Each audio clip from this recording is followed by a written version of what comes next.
in terms of the oil and gas business, the petroleum business, it has evolved over the years.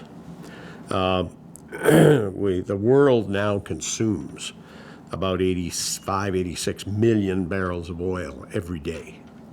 And as the big challenges ahead are, as they call them, the BRIC countries, Brazil, Russia, China, and India are the four emerging big, huge economies. And as they become more advanced, they will consume more energy, more oil. Oil is a very special form of energy.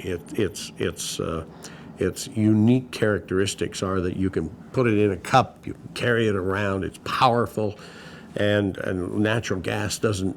You've got to build pipelines, you've got to have wells, and it isn't portable. The same goes for coal. I mean, coal is portable, but the amount of energy that you can put in a bucket of coal is just a fraction of the amount of energy you can put in that same bucket if it's full of oil. So oil is a very, very special form of energy, but it's limited in its availability. The easy stuff we're rapidly losing the easy to find, easy to produce, big, light, sweet crude oil fields.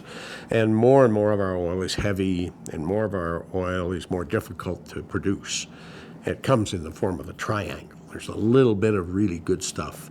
And then as the quality deteriorates and the carbon content increases, the volume increases dramatically. And our heavy oil and our oil sands are examples of this.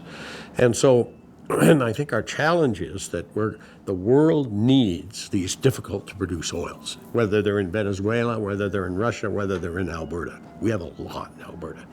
So our challenge is to be able to produce that oil, and we will, with evolving technologies in a clean, environmentally sensitive way. If you looked at how we produced that oil 10 years ago, you'd just shake your head. You'd say that was nuts doing that. But that was the science and technology at the time. So when we look at today's practices 10 and 15 and 20 years down the road, we similarly will shake our heads that they're somewhat primitive. And so our challenge is to keep doing the science, keep doing the technology, keep thinking up new ways of doing things that allow us to produce this deteriorating quantity of oil in a world that's going to have an increased consumption. And so we're going to desperately need that oil. And keep doing the science and keep doing the technology so we come up with better and better practices as we go forward. And I'd say that's our single most defining challenge at this time. In the natural gas business, we've got lots of gas, and there's all kinds of, we're drilling horizontal wells now, and we have what we call multi-fracs where we go in and we stimulate the rock by cracking it.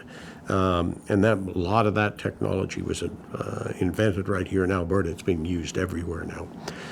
So we have technical challenges that we have to, and then we will evolve past oil. We will evolve into nuclear. We'll evolve into hydrogen. We'll evolve into new fuels in the 30, 40, 50 year time frame. But we have a lot of challenges coming forth. I mean, we can't squander this great asset that we have, and I mean, I'm all for conservation. I'm all for being extremely careful. I'm very worried about water quality, water availability, all around the world, not just here. So we have our challenges, but we've always had our challenges. When I got into the business, natural gas was selling for 8 cents per MCF.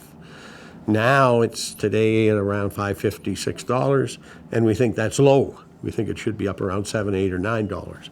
Well, we used to drill wells at 8 cents, 9 cents. We used to drill wells and build plants and pipelines when we had that. But that just shows you the different times.